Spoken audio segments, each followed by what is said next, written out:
Seigneur, notre Dieu, notre Maître, on se présente vraiment au pied de ta croix. On veut entendre ta parole ce matin. On veut ouvrir nos cœurs, Seigneur, afin d'entendre ce que tu veux à nous dire. Seigneur Dieu, que ton Église est belle, que ton Église est fantastique, c'est merveilleux, extraordinaire. Ce matin, on va parler justement de ce moyen de grâce que tu as mis dans nos mains pour l'utiliser à plein. On a vu tantôt par les chants des enfants, Seigneur, comment ton Église, c'est merveilleux. Ces petits enfants qui vont grandir justement dans la sainte doctrine, qui vont être entourés de personnes qui croient en toi, des personnes qui sont dévouées pour toi. Seigneur Dieu, c'est tellement grand. Vive cette situation, vive la vie d'Église et toute la vie, Seigneur, du chrétien. Seigneur, ce matin, ouvre vraiment nos cœurs, vraiment, qu'on puisse comprendre vraiment ce que tu demandes dans la vie d'Église, dans ce moyen de grâce que tu nous as donné pleinement. Amen. Voilà, vous avez l'essence du message de ce matin. Ça fait longtemps que je veux parler de ce sujet-là, du moyen de grâce. Mais il fallait parler, premièrement, des trois premiers moyens de grâce qu'il y avait. Bien, en passant, bonjour à tous. J'oublie ça. Quand on parle de la prière, on ne dit pas bonjour avant, là, mais là, on le dit. Bonjour à tous, bienvenue. Vous savez, c'est depuis le mois de septembre qu'on parle de ça. Pour ceux qui n'ont pas pu l'occasion de l'entendre, mais je ne veux pas refaire tous les messages, mais premièrement, le premier moyen de grâce, c'était les Écritures. Le deuxième moyen de grâce, c'était la prière. Et le troisième moyen de grâce, en fin de compte, les deux premiers nous amènent automatiquement à quoi? La repentance et la confession, qui est le troisième moyen de grâce. Et le quatrième matin, on va voir qu'il fait le tout. Il y en a 4, il y en a bien plus que ça, mais c'est parce qu'il faut mettre des chiffres, on résume. C'est pas le moindre. Le moyen de grâce, c'est pas le moindre, là, ce qu'on va parler ce matin. L'Église locale, l'Église universelle. Là, je parler de l'Église locale, mais c'est parce que je veux vraiment qu'on se sente impliqué. J'aurais pu parler de l'Église en général, l'Église de Christ universelle, mais l'Église de Christ est composée de plusieurs petites églises locales. Et ça, c'est nous. C'est nous, vraiment, puis ça, on a besoin, mes frères et sœurs, de comprendre vraiment ce que c'est la vie véritable du croyant dans l'une de ces églises locales. Comme je l'ai fait dans ma prière avec les petits-enfants, c'est tellement gracieux de voir ça, c'est merveilleux. C'est vraiment un endroit pour qu'on puisse grandir dans la connaissance du Seigneur Jésus-Christ. De connaître son plan de salut pour tous les hommes. Pour tous les hommes, ça c'est vraiment, l'Église est faite pour tous ceux qui sont véritablement nés de nouveau. Puis on a ça ici exactement, d'un petit verset aussi simple qu'Actes 2, 42 qui dit, après avoir annoncé Pierre, l'Évangile, 3000 personnes se sont converties.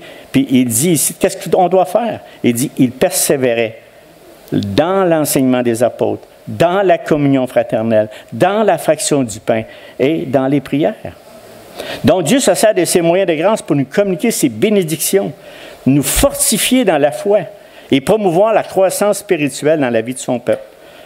Vous savez, depuis la venue de Christ, on n'invente rien, hein, parce que là, on dit, ah tiens, ils ont inventé ça dans le 20e siècle, les moyens de grâce. Non, non, depuis le commencement de l'histoire, depuis que Christ est venu sur la terre, ça a toujours été des moyens de grâce, les Écritures, la prière, la confession, la repentance. Et l'Église, la vie d'Église, ce sont des instruments que l'Esprit Saint utilise pour nous faire croître, gracieusement. Les croyants à la ressemblance de Christ, en les fortifiant dans la foi et en les rendant conformes à l'image du Fils. Vous savez, certaines églises locales limitent, c'est pour ça que je vais utiliser souvent le mot local, limitent ces moyens de grâce à la prédication et au respect des ordonnances. Point final. Baptême et repas du Seigneur. Mais le Nouveau Testament enseigne clairement que Dieu favorise le bien-être spirituel de son peuple par d'autres moyens de grâce comme la prière, le culte, la communion fraternelle, qui est extrêmement importante, l'application de la discipline ecclésiastique, qu'on n'aime pas, là, que ça fait nouvelle-née, mais ça prend une discipline ecclésiastique, qui sont tous des moyens de grâce et de bénédiction spirituelle. Mais frères et sœurs, ma question, est-ce que nous comprenons bien l'interdépendance entre ces moyens de grâce? Est-ce qu'on le comprend bien? Le mot interdépendance, ça veut dire que l'un ne peut pas se priver de l'autre. Ils ont tous un lien entre eux. Ils fonctionnent ensemble. L'un ne peut pas fonctionner sans les trois autres. On va dire, hey, là, qu'est-ce que tu veux dire, Gérard? Regarde bien. Vous savez, l'importance d'avoir les Écritures, la prière, la repentance, la confession de foi nous amène automatiquement à vivre une vie d'Église. Si ce n'est pas le cas, on a manqué notre coup. Parce que si tu connais les Écritures, tu vas prier. Puis si tu pries, ben, tu vas confesser tes péchés. Puis si tu as tout ça dans ton cœur, ben, tu vas te réunir avec d'autres personnes qui croient. Parce que le Seigneur, il veut qu'on soit ensemble, il veut qu'on communie ensemble et vice-versa. Vice-versa. On ne peut pas arriver juste comme ça, vivre, lire les Écritures. Mais non. Comment pouvons-nous, ma question, comment pouvons-nous prier adéquatement le Dieu Tout-Puissant si nous ne connaissons pas les Écritures qui nous révèlent la volonté de Dieu? Non? Comment pouvons-nous avoir un cœur plein de repentance et de confession de nos péchés cachés si on ne médite pas les Écritures, puis si on ne prie pas? Ça ne marche pas. Puis quand on est pleinement rempli de la parole de Dieu, que nous prions, que nous nous repentons de nos péchés en les confessant, Dieu met en nous ce grand désir de se réunir avec d'autres frères et sœurs en Jésus-Christ. Je l'ai vécu, je le vis encore, puis merci Seigneur de me garder dans ton sein. C'était les premières choses que j'ai faites. Ça a pris 1 an et demi. Puis à un moment donné, tu ne peux plus rester tout seul. Tu ne peux plus. Tu ne peux pas rester chez vous et rien faire. Il faut que tu partages. Il faut que tu partages avec tes frères et sœurs. Il faut que tu y ailles. Hey, où est-ce qu'elle est l'Église? Automatiquement, on dit où aller l'Église? Ça prenait une Église. On ne pouvait pas rester avec tout ce bonheur, cette joie, toute cette connaissance du Seigneur sans le partager avec d'autres. Certaines personnes vont quand même dire, je lis les Écritures, je prie régulièrement, je n'ai vraiment pas besoin de me réunir avec mes frères et sœurs, mais la parole de Dieu dit, si nous voulons mettre en pratique ce que nous apprenons dans les Écritures, bien je vous dis, venez vivre dans une église locale. Venez vivre dans une église locale. Vous allez pouvoir mettre en pratique tout ce qu'elle enseigne. L'amour, quand vous êtes plié ses pieds, quand vous êtes offensé, quand que vous avez toutes sortes de choses qui n'est pas agréable. On a vraiment une vie pour mettre en pratique ce qu'on apprend. Dans les Écritures, soyez pas inquiets, la vie d'Église nous amène à ça. Vraiment. C'est tout un privilège que Dieu nous donne de vivre en Église. Parce que ça nous permet de l'humilité, ça nous permet de nous regarder. C'est ça la grande réalité, c'est quand même dans l'Église locale qu'on apprend à pardonner, à avoir de la compassion envers les autres, à s'humilier lorsque nous pensons avoir raison, à confesser nos péchés raffinés. Je les ai trouvés le mot « raffiné ». Je lisais Jerry Bridge, puis dans tout son livre qui compose de 250 pages, il y a un petit mot il y a vraiment que j'ai dit, il faut que je retienne ce mot-là. Je l'aime en passant parce que raffiné, c'est raffiné. Hein? C'est subtil, en tout cas, c'est... Et puis, les péchés raffinés sont simples. C'est les péchés du cœur qu'on ne voit pas, tels que la médisance, l'arrogance, l'orgueil, l'envie, la calomnie, la jalousie, la propre justice à ses yeux, l'autosuffisance, l'amour de l'argent, ETC, etc. Toutes les choses qu'on ne voit pas. Toutes les choses. Ça, on appelle ça des petits péchés raffinés. Vous savez, mon objectif ce matin, c'est vous donner vraiment ce goût que l'Église locale représente un corps local et visible. Et retenez ce que je dis, de croyants engagés les uns envers les autres. Engagés. Pas les croyants ensemble. J'ai dit les croyants engagés les uns envers les autres, dirigés par des hommes qualifiés en tant qu'anciens, servis par des diacres bibliquement qualifiés, se dévouant à l'exposition biblique et à la prière, respectant les ordonnances et pratiquant la discipline d'Église selon les Écritures. Je le répète encore, l'Église locale est un moyen de grâce essentiel. Moi, c'est mon objectif, c'est que le Seigneur vous convainc, l'Esprit Saint vous convainc de ça, de ce 4e moyen de grâce que Dieu utilise, qui vous mette ça profondément dans notre cœur. Donc, l'Église locale est un moyen essentiel et extrêmement important, prévu par Dieu, pas au hasard, prévu par Dieu, que ses enfants puissent croître vers la maturité spirituelle en vérité et en unité. Ma question, est-ce que nous en sommes profondément convaincus? Est-ce que nous y croyons? C'est une bonne question. On va parler ce matin, qu'est-ce qu'une Église locale apporte vraiment aux véritables croyants? On va répondre à ça. Maintenant, pourquoi l'Église locale a besoin d'avoir des anciens ou pasteurs qualifiés, dirigés, choisis et dirigés par Dieu? L'importance de la communion des saints.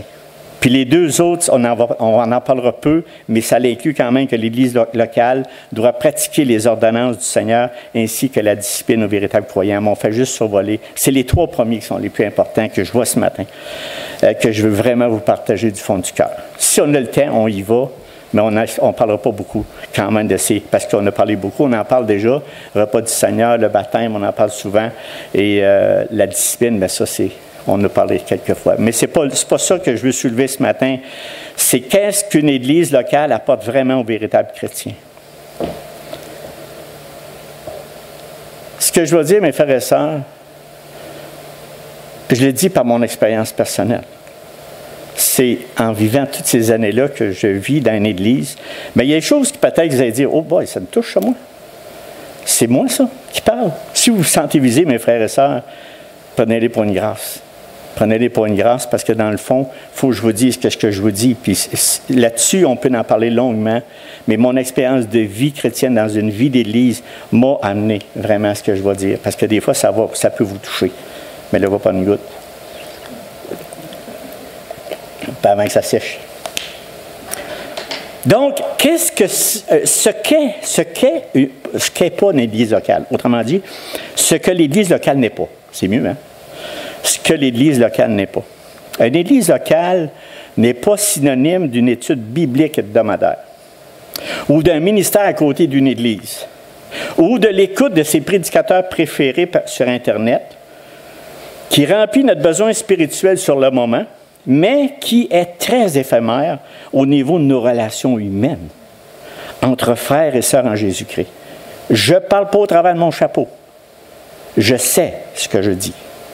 C'est pas du tout la même chose. La vie en Église, dans des médias, puis la vie en Église comme on fait là, moi, j'ai le cœur qui vibre dans le moment. Je suis plein d'amour pour vous autres. Je suis plein, je vous vois là, vous êtes là à l'écoute pour entendre Christ, vous êtes là à l'écoute pour entendre la parole. Je me réjouis avec vous. On se fortifie les uns avec les autres. Donc, c'est très éphémère au niveau des relations entre frères et sœurs. Et les médias, je vais vous dire, le média est devenu un grand ennemi de Dieu parce que ça amène l'individualisme. On est-tu bien chez nous autour d'une TV? Mais ça ne fait pas des types forts. Ça ne fait pas des disciples forts. En fait, on vit en sous-temps des autres. Tandis que là, on est obligé de se lever. On est obligé de s'en venir ici. Puis des fois, il ne fait pas chaud. Puis des fois, on aimerait ça à côté d'un café, à côté de notre table. Puis faire d'autres choses que ça. Donc, ça enlève notre individualisme, déjà en partant. Cette distinction est très importante parce que beaucoup croient qu'ils obéissent au commandement de se rassembler par le biais d'associations informelles, parce que c'est des associations informelles qui peuvent être utiles, mais qui ne remplacent absolument pas le plan non négociable de Dieu de communion dans une Église locale biblique. Vous ne comblerez jamais votre besoin spirituel dans le virtuel. Je vous le dis. Essayez d'aimer une femme en virtuel. Vous faites l'inverse. Une femme va aimer un homme en virtuel. Il pleure au bout. J'ai-tu hâte de la voir? J'ai-tu hâte? Essayez pas ça, ça ne marche pas. On ne marche pas dans le virtuel. Vous savez, on a vécu un petit bout dans le Zoom. Je m'ennuyais à mort. J'avais l'air poche, j'avais l'air plate en avant. Il dit, c'est ça cet écran-là. Ouf. Vous autres, vous me voyez, mais moi, j'étais bien plus triste que ça. Comprenez ce que je veux dire? C'est pas cette relation-là n'est pas là. La chaleur humaine, l'esprit qui est ensemble, notre esprit qui se regarde les uns les autres, ça parle, on se sent. On ne remplacera jamais, jamais, jamais. Puis ça, bien, aujourd'hui, c'est le plus grand attrape-nigo qu'on a, parce qu'on pense qu'on va couvrir un besoin spirituel en regardant du virtuel. Ne vous laissez pas avoir, mes frères et sœurs. Je l'ai illustré un petit peu, je ne sais pas si vous allez comprendre. C'est que, pour expliquer ce que je suis en train de dire, c'est comme si on appréciait plus et avec beaucoup de valeur les repas que nous recevons dans nos restaurants préférés, tandis que les repas que nous recevons de notre épouse ou notre époux, c'est pas bon, hein? C'est pas trop bon. Fait que, comment qu'elle se sent? Elle va dire, ben là, je suis nord, tu vas aller manger dans ton restaurant, puis moi, je vais faire ton repas tout seul. C'est ça qu'elle va dire, vraiment. Non, mais je voulais vous exprimer vraiment une image. Un autre point que là-dessus, qu'une Église locale n'est pas, c'est que l'Église n'est pas, puis prenez ça bien, mes frères et sœurs, parce que j'ai tout vu ça dans toutes ces années-là, ne vous sentez pas pointé, c'est que c'est quelque chose qu'on doit apprendre. L'Église n'est pas un supermarché de main-d'œuvre pour service, pour combler nos désirs, nos besoins égoïstes. Hey, j'en ai vu de ça. Dans toutes ces années-là, j'en revenais pas. Nous autres, on avait une troisième dîme, pas deux, 3 dans notre famille d'Église. Puis, vous savez, pendant des années, tant que l'Église avait de l'argent, ça allait bien. On pourvoyait à des familles. Et puis, jusqu'au jour où l'Église, la famille d'Église n'avait plus d'argent. Qu'est-ce qui est arrivé aux familles qui étaient supportées? Ils ont tout quitté. Pas un à rester. C'était pas Christ qui les attachait à l'Église. C'était pas Christ. Non.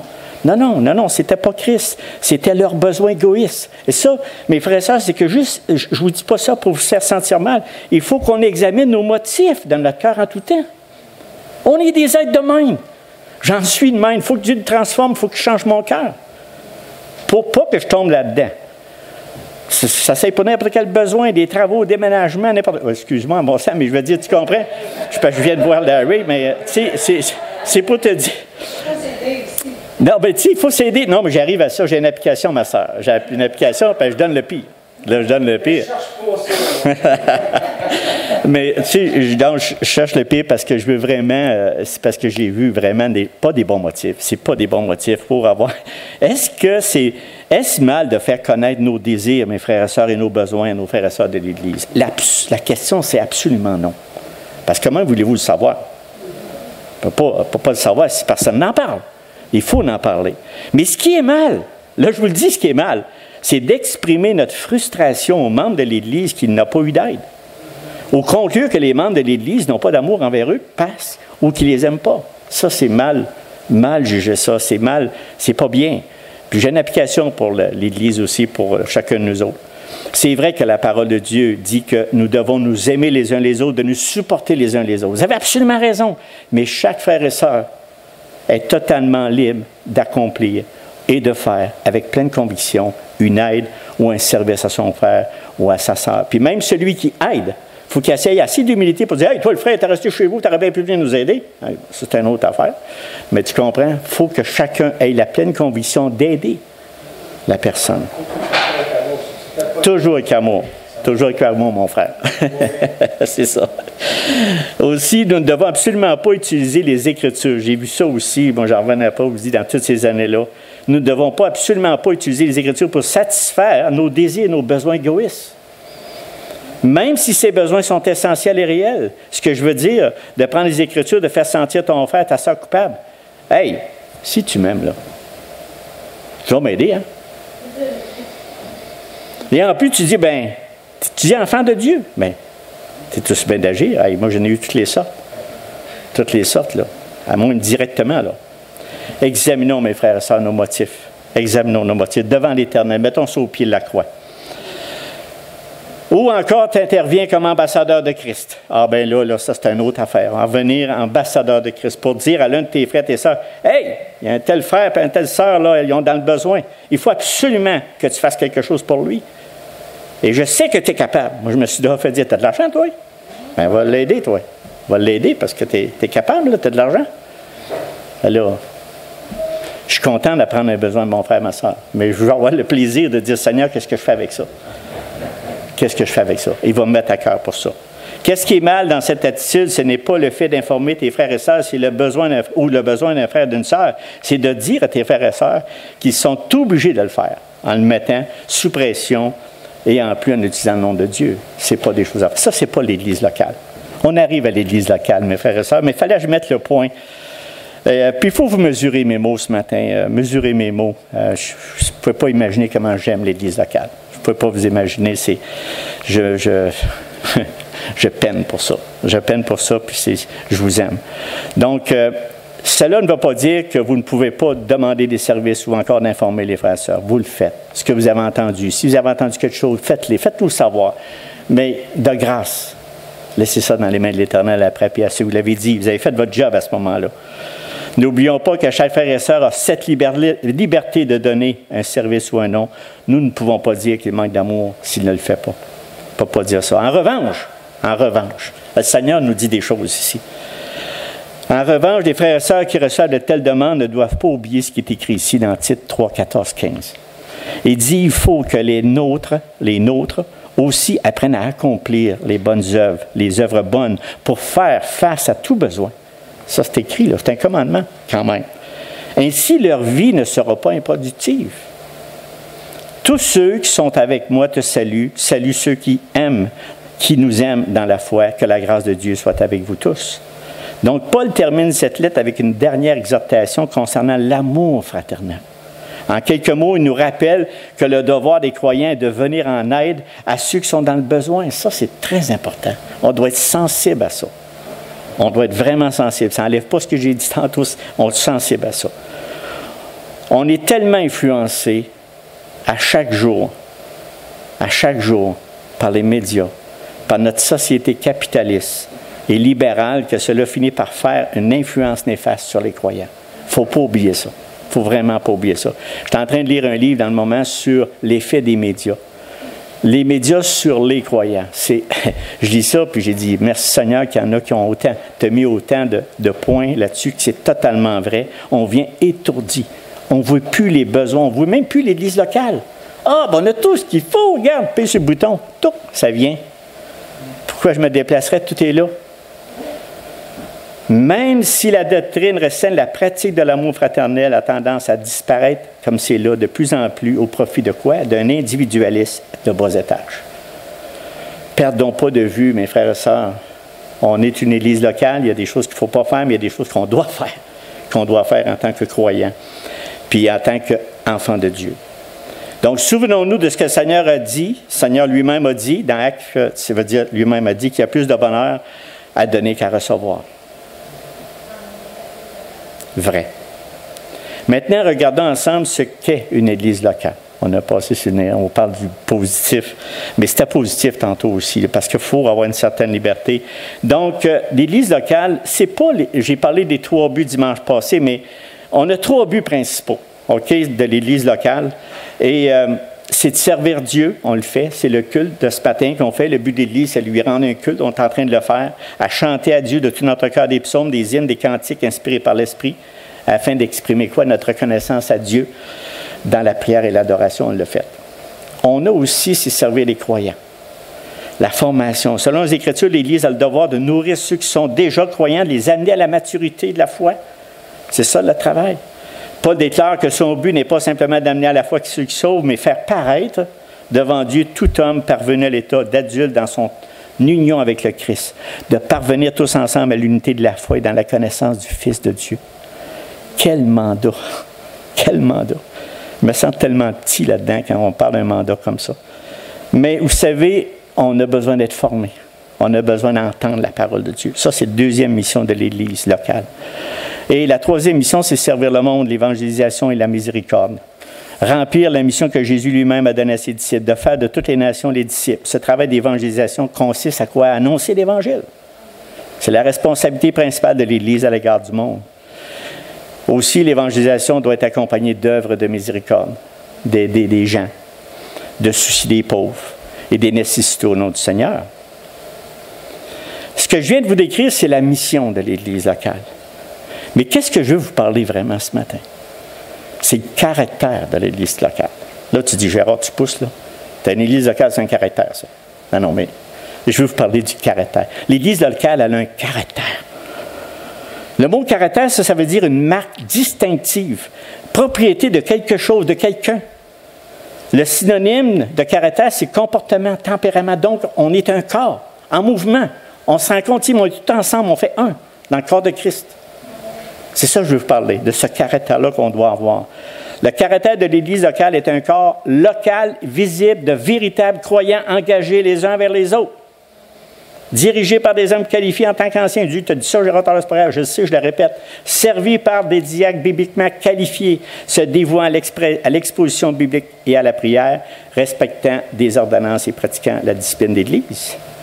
Cet engagement les uns envers les autres est devenu très difficile dans le contexte qu'on vit aujourd'hui. Moi, j'avoue la différence entre là, 30 ans, là, 35 ans, 40 ans même. Je ne voulais pas en mettre trop, mais j'ai au moins ça, de vie d'Église. Puis il y en a une. à cause de l'accessibilité extraordinaire des médias qui affaiblit le caractère de l'Église locale et qui tue littéralement cet engagement les uns vers les autres. Ce côté individuel, l'individualisme, c'est fort. Regardez, il y en a qui ont vécu autant que moi dans les églises. Écoute, on a toutes sortes d'expériences des églises. On a des mal de cœur et tout ça, là. Les mal de cœur, des déceptions, et tout ça. J'en ai eu même des périodes de désert. Mais il reste que le caractère de l'Église locale a été toujours mes bienfaits, toujours été mes plus grands bienfaits dans ma marche avec Christ. Toujours. Pourquoi que ça dit ça aujourd'hui à des gens, l'individualisme, c'est que je peux fonctionner tout seul. Pas besoin des autres, moi. Hey, j'en ai des personnes, j'ai marché, je connais, leurs 40 ans, 35 ans. Puis aujourd'hui, ils sont à la maison, ils ne font plus rien. Ils lisent les Écritures, ils peuvent prier. Mais je dis, mon frère, tu manques, ma soeur, tu manques la vie d'Église. La vie d'Église, c'est la vie d'Église. Ouais, mais là, il y a des pécheurs, si tu savais comment est-ce qu'on l'est, on est pécheurs, c'est vrai. Mais on est repentant, puis on confesse nos péchés. Si on va avoir une plus grande maturité en Christ, il faut être en Église, il faut vivre en Église. C'est là que tu vas chercher. C'est là que tu es mis à l'épreuve. C'est là que tu peux donner l'amour quand il ne mérite pas. C'est toutes des choses comme ça. Cette maturité en Christ devient presque impossible lorsque nous cherchons à croître et à persévérer dans la foi en dehors du contexte de l'Église locale visible et d'une relation réelle avec les anciens enseignants, les anciens, qui sont des enseignants, les dirigeants qui enseignent, qui guident puis dirigent. Puis on n'est pas parfait. J'arrive à ça. J'arrive à ça. Il n'y a pas personne qui est parfait ici, même celui qui vous parle. Moi, ce que j'ai vu de mes propres yeux, la pauvreté spirituelle de tous ceux qui essaient de vivre en dehors de l'Église locale. Je n'exagère pas. Tu tombes dans une pauvreté spirituelle. Vraiment. Il te manque quelque chose. Tu patauges ici et là. Tu cherches ton identité en Christ. Tu ne la trouves pas. Tu es tout seul. Ils se sentent seuls, souvent très découragés de la vie chrétienne, en concluant que le salut que Dieu leur a donné a peu de puissance pour transformer leur vie. Complètement faux. Vous savez d'où ça vient? Ce monde, notre cœur, qui est pourri par-dessus des fois, puis tout ce qui est autour pour dire « Hey, fais ta vie, mon homme, casse pas ta tête, puis le Seigneur, tu peux le prendre quand ça t'adonne. » Mais ce n'est pas là que tu es plus transformé, c'est vraiment en vivant en Église. Donc, alors que le Seigneur lui-même a dit ici dans Jean 10, 9, 10, il dit « Je suis la porte. Si quelqu'un entre par moi, il sera sauvé. Il entrera, il sortira, il trouvera des pâturages. Le voleur ne vient que pour dérober, égorger et détruire. Moi, je suis venu afin que les brebis aient la vie et qu'elle l'ait en abondance. » Moi, je peux vous dire, ma vie, je l'ai en abondance. Vraiment, au travers de la vie en Jésus-Christ. Parce qu'il est le meilleur. On a parlé tout à l'heure d'argent. C'est rien, ça. Le plus grand trésor, c'est Christ. Le plus grand trésor qu'on a dans notre vie, c'est de le connaître. L'intelligence de savoir qui est là. L'intelligence de savoir qu'il existe. L'intelligence de savoir que lui est bon pour nos péchés. Vous avez dit, c'est simple, ça? Ça prend l'Esprit Saint de Dieu pour vraiment le comprendre. Ça prend un Seigneur qui nous ouvre la porte, parce qu'il est la porte. Vous savez, ces deux versets insistent sur le fait que la foi en Jésus comme Messie et Fils de Dieu est le seul moyen d'être sauvé du péché, de l'enfer et de recevoir la vie éternelle. C'est pas rien, ça. C'est pas rien, ça. Quand on parle, ils nous disent « Oh, mais la mort, oh, oui. On meurt, c'est tout, là. Mange, dort, puis meurt. Oh, oui, mais il semble que c'est triste. Il semble qu'il manque quelque chose. Ah, mais je vais au ciel. Ah oui. As-tu des garanties? Montre-moi ça en quelque part, parce que moi, j'aimerais bien ça savoir si tu mets ça ou si tu prends ça, là. Donc, Jésus-Christ est vraiment la seule vraie source de connaissance de Dieu et la seule base de la sécurité spirituelle. Jésus-Christ, c'est tout. Il est entièrement suffisant pour tous nos besoins. Est-ce que nous y croyons vraiment? C'est très sérieux. Je suis vraiment absolument convaincu que l'accomplissement de notre salut se fasse dans quoi? Dans le contexte d'une Église locale, avec des frères, des sœurs et des anciens qualifiés qui connaissent notre nom. On se connaît, Yolande, on se connaît, Ginette, on se connaît, Larry, on se connaît. L'un l'autre, on se voit, on se regarde. C'est pas juste virtuel, là. C'est pas le même Larry virtuel. C'est une autre affaire. Tu sais, c'est vraiment, on est connecté, on sent votre chaleur, vraiment.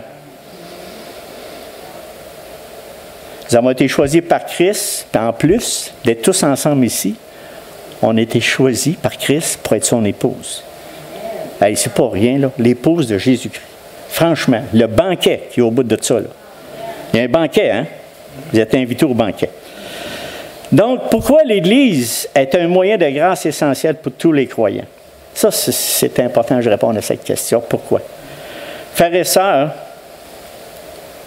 notre ignorance, je pèse mes mots là, et notre paresse, sans oublier notre orgueil, parce qu'il est épais des fois, il est long, ont besoin d'aide extérieure pour que la foi naisse et se développe progressivement en nous. On a besoin d'aide. Tu seul, ça ne marche pas. Tu seul, on s'endort. Tu seul, on se séduit.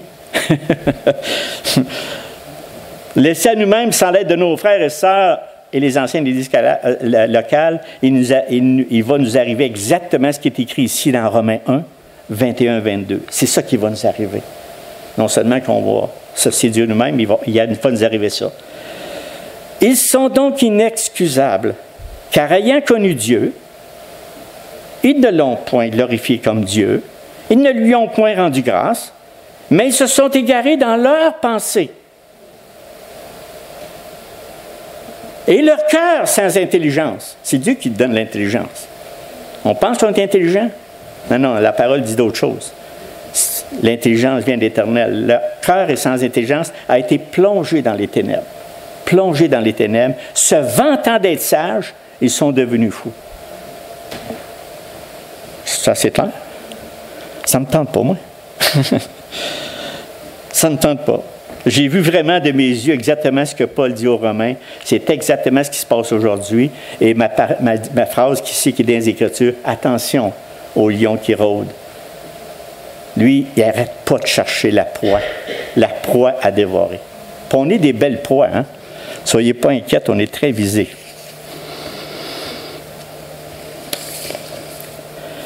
Tout au long de l'histoire de Jésus-Christ, il a affronté la persécution. Pendant les persécutions romaines des 3 premiers siècles, des fois, je me mets à penser à ça, puis je me mets à tout réfléchir à ce qu'ils vivaient, les frères, les sœurs, dans le temps des Romains. Par exemple, des chrétiens qui ont été jetés dans des animaux sauvages, crucifiés, transformés en torches humaines et torturés de toutes les manières cruelles qui pouvaient concevoir les hommes dans leur méchanceté, comme notre sœur priait ce matin, Louise, vraiment dans ça que tu parlais. Puis il y en a qui souffrent encore aujourd'hui, qui souffrent ces choses-là. Nous autres, on est dans la ouette avec un embonpoint assez énorme. Mais vous savez, il y a des milliers de martyrs ont affronté la mort avec un calme, il y a une sérénité. Vincent nous partageait ça mercredi, puis c'est incroyable. J'ai dit, Seigneur, si jamais il faut que je fasse ça, donne-moi la force. Je ne suis même pas capable de vous dire, mes frères et sœurs, je vais avoir la force. Dieu donne une dose supplémentaire pour ces gens-là. Vraiment une sérénité qui déconcertait même les bourreaux. Leurs bourreaux, ils ne revenaient pas, qui avaient la foi en Christ, qui étaient prêts à laisser leur vie. D'après la tradition, il en est ainsi de tous les apôtres, à l'exception de Jean. Tous les apôtres qui ont passé, sauf Jean. Bien, vous savez, loin de détruire l'Église, toutefois, la persécution n'a servi qu'à la purifier et à la fortifier. Plus il en tuait, plus elle se fortifiait. Elle fait mûrir l'Église de la même manière que les épreuves font mûrir chaque croyant. Ça doit être la même chose pour nous autres. Après avoir survécu à 3 siècles d'attaques virulentes, l'Église a émergé en tant que force dominante de l'Empire romain, comme a été expliqué mercredi, Vincent. Comme dit le Tertullien, un des pères de l'Église, le sang des martyrs est la semence de l'Église. Mais vous savez, dans les temps modernes, on parle de nous autres, là, les temps modernes, l'Église locale, du Moyen-Orient, nous autres, là, en Orient, du moins en Orient, je sais qu'à d'autres places, c'est différent, a rarement affronté la persécution physique. Je n'ai jamais vécu ça, moi, là, persécution physique. Les attaques de Satan sont devenues beaucoup plus subtiles, beaucoup plus subtiles. Aujourd'hui, au lieu de menacer le corps, la persécution de Satan vise l'ego. L'ego, mes frères et sœurs. Ils s'en prennent à notre orgueil, à notre égoïsme, ainsi qu'à nos besoins d'acceptation et d'importance. Satan a largement détruit l'efficacité spirituelle de l'Église locale sans avoir à tuer les croyants qui en font partie. Pensez à ça. Pensez à ça. C'est là-dessus notre ennemi. C'est ça qui se passe dans le moment. En fait, on empêchera plus sûrement les gens d'être attirés à la foi chrétienne en les laissant. Imagine, Satan dit, pas de problème avec sa gang-là. Là. C'est la gang des chrétiens-là, sa gang des croyants-là. Là. Moi, j'ai pas de problème. Les croyants, on va les laisser vivre dans l'égocentrisme, la complaisance, l'indolence, puis la mondanité. Plutôt que les tuer. Plutôt que les tuer, on va les laisser vivre là-dedans. Bien, ça, c'est une séduction. C'est parce qu'on oublie carrément le Christ, on oublie carrément la vie d'Église, on oublie carrément notre piété. On oublie ça. Puis là, on vit là-dedans en pensant qu'on suit Christ.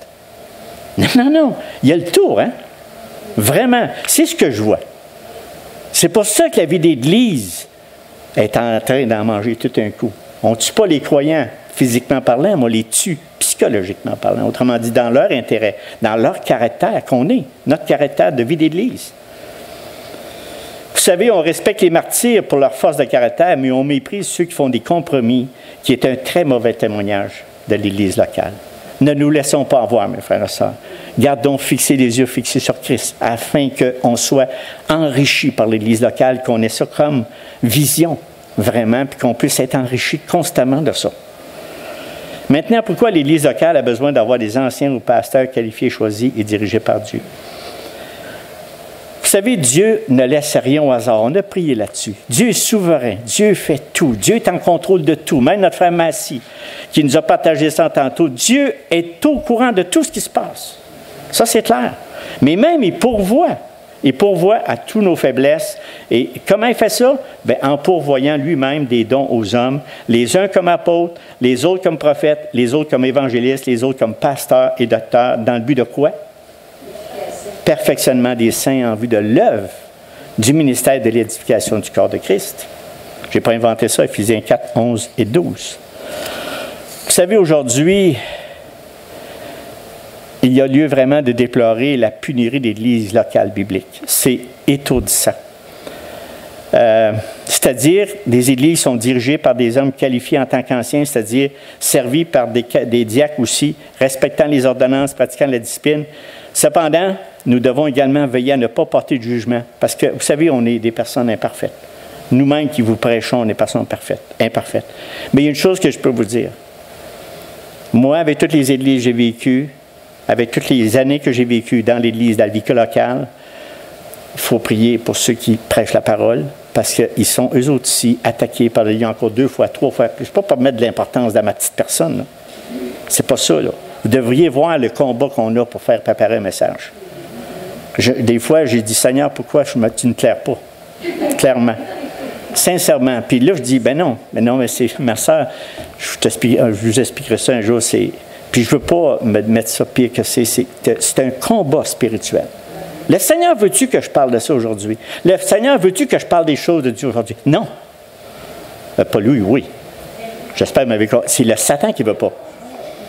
C'est Satan qui ne veut pas. Puis tu sens le combat. Mais je sais pas, vous me suivez, c'est bien sûr. C'est Satan qui ne veut pas.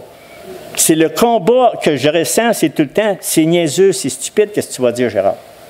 C'est nono. Voyons, les gens savent tout ça. Tes frères, tes sœurs savent ça. Mais là, le Seigneur a dit, voyons, vas-y. Oui, mais le Seigneur, tu as besoin d'être là. C'est pas ça qu'on prie. Non, mais tu as besoin d'être là. Mais Satan, lui, ne veut pas ça. Je vous le dis, là, je ne veux pas mettre... C'est parce que nous, ce qu'on doit faire, mes frères et sœurs, on l'a déjà dit, il faut prier constamment pour ceux que Dieu met en place. Il y a des églises qui prient, puis qu'il n'y a pas personne que Dieu présente. Ça ne donne rien de mettre quelqu'un qui a suivi un baccalauréat en théologie, là. Je vous le dis tout de suite, là. C'est pas parce que c'est pas bon, là. C'est pas parce que la théologie n'est pas bonne, mais il faut qu'il soit touché par la grâce de Dieu. Il faut qu'il soit circoncis du cœur par le Seigneur Jésus-Christ. Je vous le dis, là, par expérience, je l'ai vu, il y a des personnes qui disent, il dit, moi, y aller, il m'a parlé de ça, du Seigneur en avant. OK. Mais il dit, t'es pas prêt. Il vient complètement, il est plus capable de parler. Il est plus capable de parler parce que c'est le Seigneur qui nous donne vraiment. Puis Seigneur, ce que je veux dire, mes frères et sœurs, prions toujours que le Seigneur nous conserve, nous garde, pour que vous ayez des personnes qui enseignent à l'Église locale, puissent vraiment amener la saine doctrine. La saine doctrine constamment, de ne pas être de les préserver du diable, de les préserver de toutes sortes de choses qui peuvent nous amener à bifurquer. Puis il y a des choses que je vais vous dire, il y a même des pasteurs qui se sont enlevés la vie. Je n'ai jamais compris, là. Je ne sais pas si vous aviez déjà entendu parler de ça, mais il y en a de même qui ont enlevé la vie. Mais ça le regarde, Dieu, ça le regarde avec Dieu. Mais ce que j'ai pu apprendre dans tout ça, c'est que tout pasteur ou toute personne ou tout ancien qui a ce privilège-là de parler du nom de Dieu dans une vie d'Église,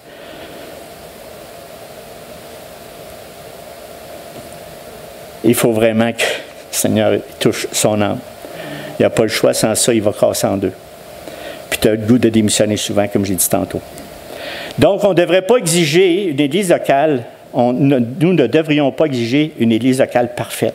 Vous n'êtes pas parfait, je ne suis pas parfait, mais plutôt rechercher vraiment des anciens, une assemblée qui croise dans leur connaissance des standards de Dieu et qui s'efforce aussi de les atteindre. Je ne vous demande pas l'impossible, mes frères et sœurs. Je vous partage quelque chose de la vie. Moi, la seule chose que je désire vraiment, que le Seigneur, je pense qu'il désire, c'est qu'on parte ici dire la vie d'Église locale vaut la peine. C'est un moyen de grâce que tu as mis en place afin que je puisse grandir. C'est ça que je viens de demander tout à l'heure. Est-ce que vous y croyez? Si vous y croyez, c'est parce que ça fait partie de votre marche chrétienne avec Christ. Ça fait partie de votre marche avec Dieu. Si vous n'y croyez pas, que vous avez juste besoin des Écritures, la prière, puis même vous ne confesserez pas vos péchés, parce que la manière de confesser ses péchés, c'est quand on dit « Hey frère, qu'est-ce que tu fais? Quoi? Qu'est-ce que je fais? Oui, mais frère, tu n'en vas pas à bonne place, là. Oui, mais là, non, mais là, c'est là que tu apprends à confesser tes péchés, hein? Non? Ben voyons donc. C'est là que tu as une repentance. Mais si tu vis tout seul, tu n'as pas besoin de confesser rien. Mais en vie d'aller à l'Église, oui. Et c'est là qu'on grandit. On dit, hey frère, puis vous savez que vous avez le droit de reprendre Gérard. Hein? Je suis un de vos frères. Fait que donc, vous avez tout le monde ici peut reprendre Gérard. Il n'y a pas d'autorité à vous dire, hey, de quoi, j'ai déjà entendu ça. T'oses-toi, mais. Ben là, non, s'il dit ça, là, priez le Seigneur pour qu'il sorte de cette. Fait qu'il ne faut pas qu'il reste là. Il ne faut pas que je reste là. Il faut vraiment agir avec humilité. Humilité devant vous, mes frères et sœurs, puis on va être un exemple. Le Seigneur nous dit, il va dire dans la parole, dans Pierre, il nous dit d'être des modèles du troupeau. Vous savez, notre marche est plus haute un peu, mais ce n'est pas grave. Je ne veux pas vanter rien, mais il faut le faire, puis on veut des modèles de Christ dans cet évangile-là. Donc, c'est 1 Timothée 3, 1, 7. Cette parole est certaine. Si quelqu'un aspire à la charge d'évêque, il désire une œuvre excellente, il faut donc que l'évêque soit irréprochable, mari d'une seule femme, sobre, modéré, réglé dans sa conduite, hospitalier, propre à l'enseignement. Il ne faut pas qu'il ne soit ni adonné au vin, ni violent, mais indulgent, pacifique, désintéressé. Il faut qu'il dirige bien sa propre maison, qu'il tienne ses enfants dans la soumission et dans une parfaite honnêteté, car si quelqu'un ne sait pas diriger sa propre maison, comment prendra-t-il soin de l'Église de Dieu? Il ne faut pas qu'il soit un nouveau converti, de peur qu'en fait d'orgueil ne tombe sous le jugement du diable. Il faut aussi qu'il reçoive un bon témoignage de ceux du dehors, afin de ne pas tomber dans l'opprobre et de l'empiège du diable. Et dans Tite 1, 8, 9, il dit, mais qu'il soit hospitalier, ami des gens de bien, modéré, juste, saint, tempérant, attaché à la vraie parole, tel qu'il a été enseigné, afin d'être capable d'exhorter selon la saine doctrine et refuter les contradicteurs. Il faut aussi que ces anciens-là soient dévoués à la prière, au ministère de la parole. Ça prend ces choses-là dans la vie d'Église. On a une responsabilité. Vous avez une responsabilité, mes frères et sœurs. Puis des fois, on dit, ah, ben là, c'est le pasteur, on n'ose pas rien dire. Non. Enlevez ça, là. Vous avez le droit de parler. Toujours avec amour. Mais vous avez le droit de nous dire qu'on n'est pas correct. Non, je ne comprends pas, là. Non, vous avez le droit de nous reprendre. Si vous m'aimez, là, vous allez me reprendre. Vous allez me prendre, me corriger. Mais je suis prêt. Je suis vraiment prêt, mes frères et sœurs, parce que j'aime tellement, Seigneur Jésus-Christ, j'aime tellement la vie d'Église, je vous aime tellement par le nom. Ça ne vient pas de Gérard, ça. Cet amour-là que j'ai, c'est l'amour que j'ai pour Jésus-Christ, que lui me donne l'amour pour vous. Puis c'est vraiment vrai. C'est vraiment, vraiment le fond de mon cœur. Vraiment.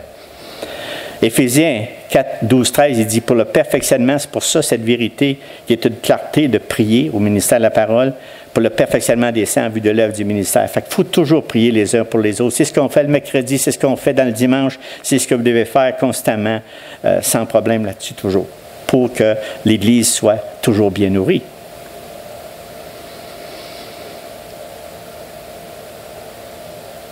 Est-ce que la question, c'est, vous savez que c'est le Christ lui-même qui dirige tout ça, l'Église, moi, vous autres, c'est tout Christ qui fait ça. Est-ce qu'on va négliger, allons-nous négliger ou mépriser ces dons qu'on a chacun, que Dieu nous donne pour être en Église? Dépressions-nous leur importance? Est-ce que agirons-nous comme si nous n'avions pas de médicaments? Est-ce que, tu sais, ça prend Christ, toujours constamment. Donc, vous savez, on pourrait arriver puis dire à un croyant qui est vraiment sincère, puis dire, mais y a-t-il vraiment des ministres qui soient qualifiés pour être anciens fidèles à leur appel, comme le prescrivent les Écritures? Je pose la question, mais je laisse une petite pause. Vous savez, à cette réponse, j'ai deux objections, deux choses. Dire qu'il n'y a pas de ministre fidèle de Christ sur la terre, ce n'est pas tant une critique des ministres qu'un déni de la souveraineté et de la puissance de Christ. Parce que c'est le chef. L'Église de Christ, c'est son fournisseur. C'est lui qui nous fournit tout. C'est son soutien. Vous savez, quand il était avec Élie, lui, il pensait qu'il était tout seul. Il venait de passer des épreuves énormes. Qu'est-ce qu'il a dit, Dieu? J'en ai 7000. Il pensait qu'il était tout seul. Vous savez, avec tous les Baals et tout ça, tous ceux qui ont... il dit, j'en ai 7000 qui sont encore à moi. Fait que Dieu pourvoit, mes frères et sœurs. Puis priez toujours, comme je disais tantôt, là-dessus. Pour aussi, la deuxième raison, on doit prendre conscience que même les meilleurs des hommes n'atteindront jamais la perfection de Christ. Donc, je suis, comme j'ai dit tout à l'heure, imparfait. Moi aussi, je peux tomber, je peux pécher. Mais aidez-moi à me relever lorsqu'on exerce ce ministère-là.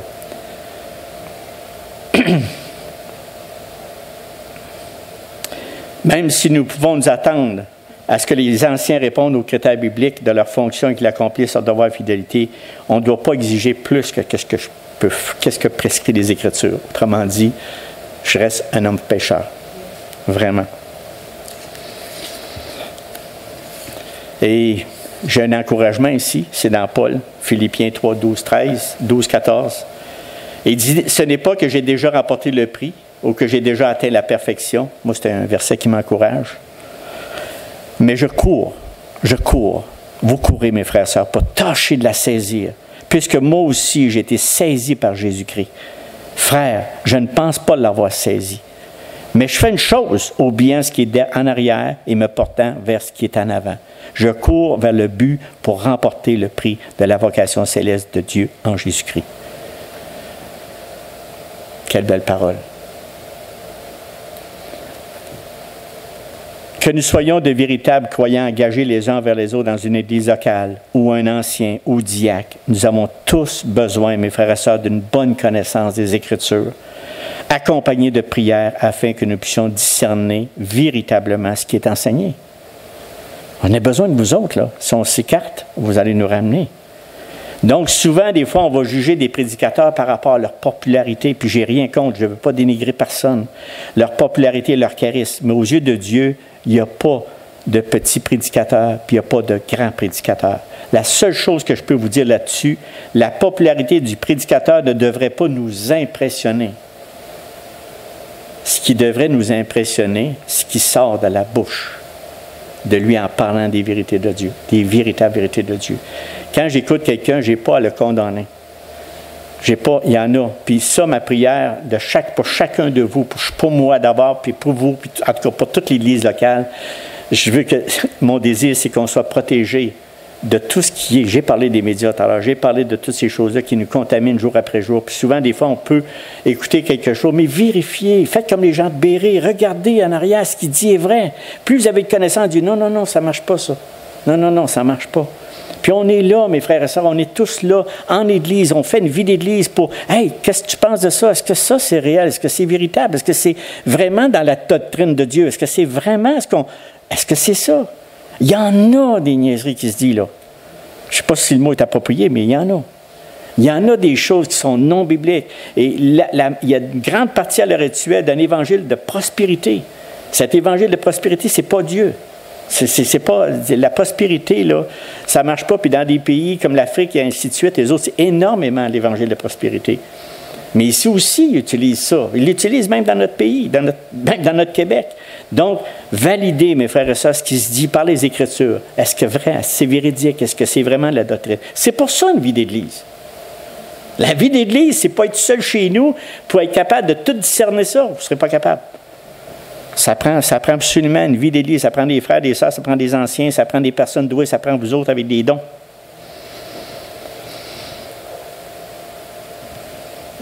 Donc, Dieu a déterminé dans les Écritures que chaque croyant devrait grandir, croître dans un contexte où il est entouré d'anciens pieux,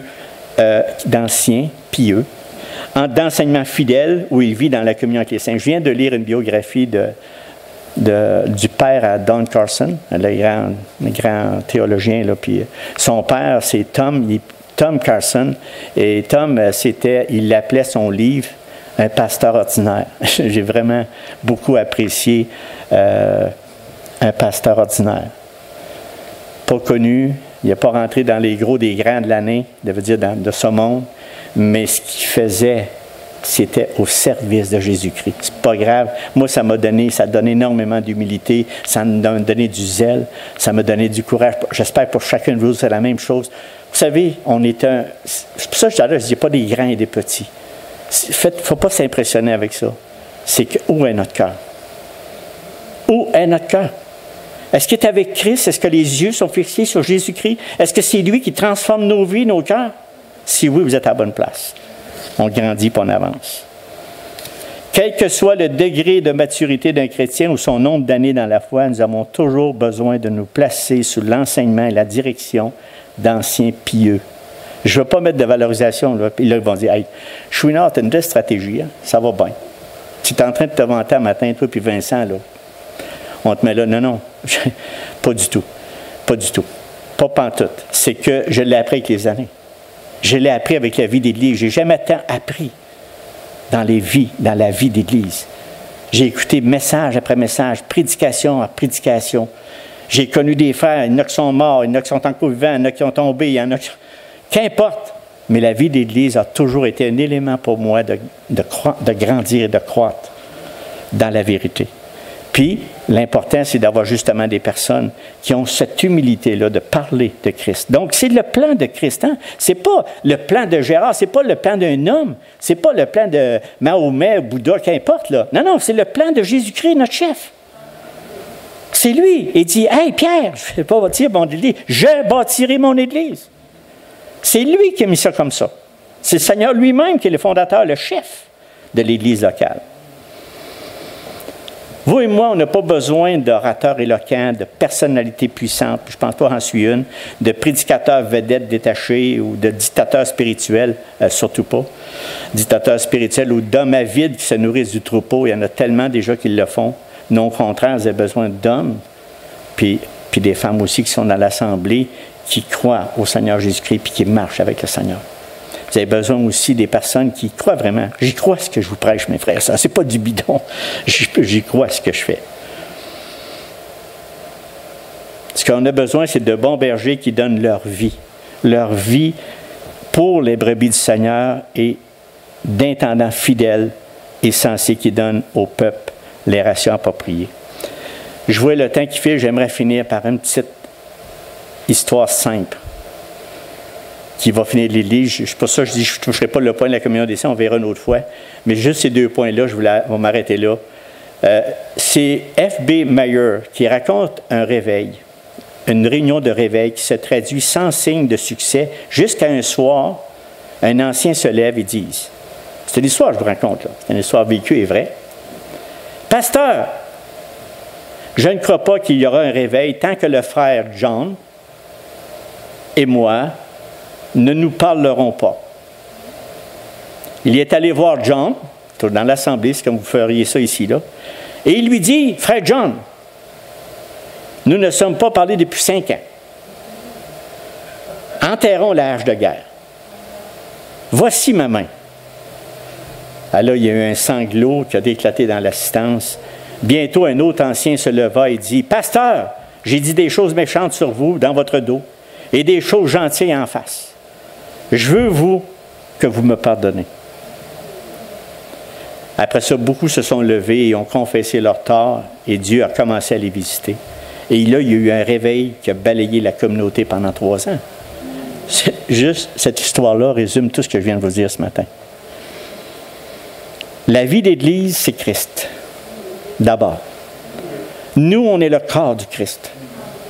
Nous, on est engagés les uns les autres. On a le caractère de Christ en mouvement. Et c'est ça qu'on doit faire. Exactement ce que je viens de vous raconter. Si on a des choses, il faut se placer, il faut croire en la vie de l'Église locale. Il faut vraiment croire qu'on est ensemble, puis c'est ensemble qu'on va avancer. Puis c'est en étant unis qu'on va pouvoir parler du Christ aux autres, puis remplir notre 3 buts de mission. Le culte, après ça l'évangélisation, puis la formation. Parce que c'est ça de la formation ce matin. Je m'arrête là, puis je vais prier, puis je vous aime beaucoup. Puis croyez en l'Église locale, mes frères et sœurs, c'est un bijou. Puis ça, c'est le bijou, il appartient à qui? À Christ. Alors, je ne sais pas. Je vais prier aussi dans ma prière pour René Lemay, que vous connaissez sûrement, et aussi son épouse Rose-Hélène. René vient d'apprendre qu'il y a une tumeur en arrière d'un œil. Il doit être opéré le 26 janvier. Puis Rose-Hélène, elle a le cœur affaibli. Vous les connaissez ces deux-là. Ça fait longtemps qu'ils sont à l'Assemblée, mais là, ils sont maintenant rendus à Bleu Horizon. Depuis fin octobre, ils sont tout proches ici, c'est à Bleu Horizon. Mais là, ils sont trop faibles pour venir à l'Église, mais ils ont dit, aussitôt qu'on a une chance, mais là, ils ont des choses à passer, ils vont venir nous voir. Enfin, vous allez les voir apparaître, puis ils ne sont plus à relais. Puis là, il y a ici. En tout cas, si vous les voyez, moi, je veux qu'on prie pour eux autres. J'ai dit, même c'est Gaétane qui a eu le téléphone, puis on a dit qu'on prierait pour eux autres. Elle a le cœur faible, elle fait de l'eau, ses poumons, mais elle est très faible. De toute façon, on prie pour eux autres, en même temps, on va prier pour tout remettre ça dans les mains de l'Éternel. Oui? Y a-t-il quelque chose?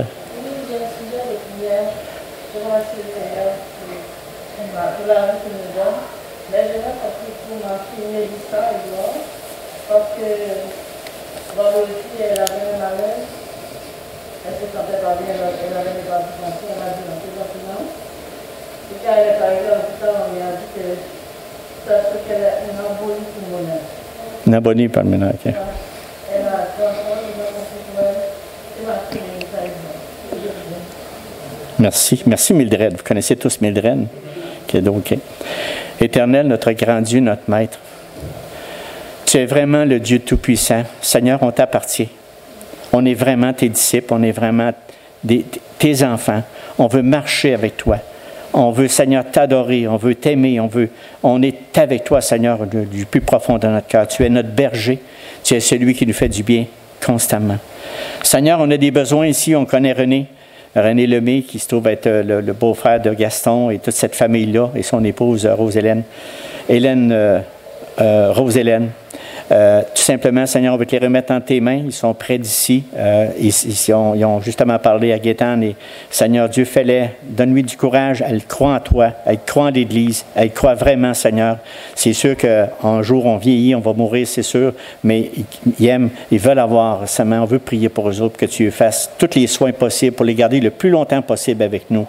Fais-leur, puis dirige les médecins qui vont toucher ces 2 personnes, Seigneur. Puis on veut te remettre aussi Mélissa Édouard, la fille de Mildred ici, qu'elle a un embolie. Seigneur Dieu, c'est toutes des choses qui nous rendent tristes parce qu'on vit vraiment dans des situations difficiles, Seigneur, dans le moment, dans toutes sortes de choses. On parle de la COVID, on parle des virus, on parle de toutes sortes de maladies. Mais Seigneur, tu es le plus grand trésor, tu es le plus grand, le Dieu, le Tout-Puissant, qui peut les guérir immédiatement, qui peut lui donner 5, 10, 15, 20 ans de plus. Même pour la fille à Mildred, tu peux lui donner plus longtemps que ça, jusqu'à 80 s'il faut. Mais Seigneur, tu es le berger, tu es le celui qui peut faire du bien, qui peut guérir et aussi en même temps, on peut s'appuyer sur toi en tout temps. Seigneur, merci pour ce temps qu'on a eu ensemble et que ta parole nous soit profondément ancrée dans notre cœur et cette vie d'Église qu'on a ensemble, dans le nom de Jésus. Amen. Désolé pour le temps, mes frères et sœurs, désolé pour le temps. Merci. Merci. Vous êtes bien.